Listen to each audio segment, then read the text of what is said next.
Hello friends, welcome to my YouTube channel stock news plus technicals. आज की इस video में बात करेंगे हम एसबीआई के स्टॉक के बारे में कि आज ये स्टॉक लगभग 6% क्यों गिरा, क्या रीज़न थे इसके गिरने के पीछे और क्या ये स्टॉक आगे कहाँ तक गिर सकता है, क्या इसकी सपोर्ट है, क्या इसकी रेजिस्टेंस है टेक्निकल चार्ट पे।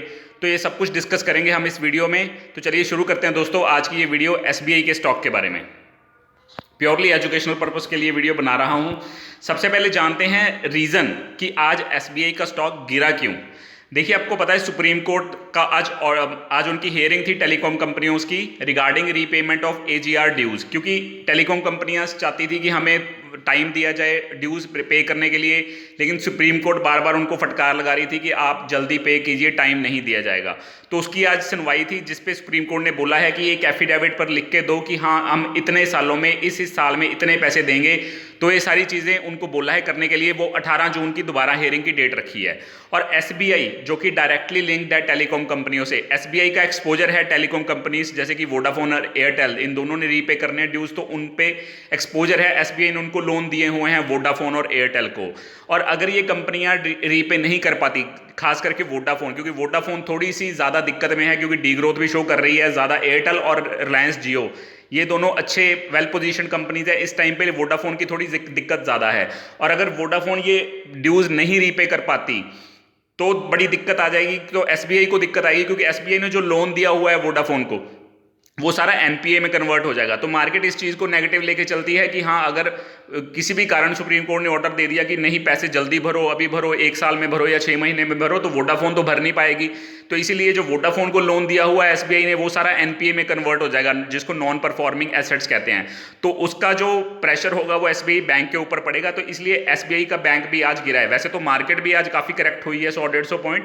तो और एक ये नेगेटिव खबर आ गई जिसकी वजह से एसबीआई का स्टॉक में काफ़ी आज प्रेशर बना रहा दोस्तों। तो मार्केट नेगेटिव लेती है इसको। अगर टेलीकॉम कंपनी कोई भी रीपे नहीं कर पाती एजीआर की ड्यूज, तो वो बैंक के लिए एनपीए हो जाएगा। इसकी वजह से एसबीआई के स्टॉक में भी काफ़ी दबाव बना रहा दोस्तों। तो अब हम देखते हैं एसबीआई के थोड़े से टेक्निकल चार्ट्स। देखिए, सबसे पहले एसबीआई का 3 मंथ का चार्ट है। ये चार्ट, ये स्टॉक जो पिछले 3 महीनों से जब गिरी थी मार्केट, तब से भी ये डाउन ट्रेंड में ही चल रहा था स्टॉक। देखिए, 212 का हाई लगाया, 196 का, 178 का, फिर इसने लो लगाया 188 का, फिर 161 का, फिर 149 का। यहाँ पे इसने लो लगाया है, मल्टी ईयर लो पे आ गया था ये स्टॉक और पूरा डाउन ट्रेंड में था, लोअर हाइज और लोअर लोज बना रहा था। उसके बाद पिछले 5-7 सेशन से ये स्टॉक अप ट्रेंड में रहा और इसने 197 का हाई लगाया दोस्तों। और आज इसमें बहुत बड़ी सी करेक्शन आई है और इसने लगभग लो लगाया है 176 का 190 के हाई से दोस्तों। ये देखिए, मैंने एक ब्लू लाइन ड्रॉ करी हुई है, ये अब इसकी रेजिस्टेंस बन चुकी है 184 के आसपास जो पलती है। जो इस ग्रीन कैंडल है इसका लो है, तो ये 184 इसकी रेजिस्टेंस बन गई है ऊपर के लेवल्स पे, क्योंकि जब ये आज ये स्टॉक 176 का लो लगाने के बाद 177 के अराउंड क्लोज किया है। जो इसकी 50 डे मूविंग एवरेज है वो इसकी सपोर्ट है एक, जहां पे इसने क्लोजिंग दी है। लेकिन ऊपर के मैंने आपको बता दिया कि रेजिस्टेंस रहेगी 184 की। तो ऊपर आपने ध्यान रखना है, अगर 184 पे आता है तो वहां पे आप शॉर्ट भी कर सकते हो, बाकी मार्केट के साथ कोरिलेट करना पड़ेगा दोस्तों। अब मैं आपको दिखाता हूं 1 मंथ के चार्ट में। देखिए, 1 मंथ के चार्ट में अब ये मैंने जो ब्लू लाइन ड्रॉ करी हुई है, ये नीचे की सपोर्ट है 167 पे। ये इसका 20 डे मूविंग एवरेज है दोस्तों। और ऊपर जिसपे ये क्लोजिंग दी है इसने 76 और 177 के आसपास, वो इसकी 50 डे मूविंग एवरेज है।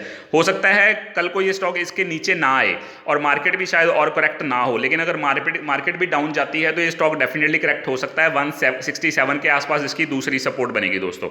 और ऊपर के लिए 184 जो मैंने पिछले 3 मंथ चार्ट में आपको दिखाया है, 184 एक रेजिस्टेंस रहेगी, उसको पार मुश्किल से कर पाएगा क्योंकि मार्केट भी थोड़ी सी अब वीक हो गई है आज के सेशन में।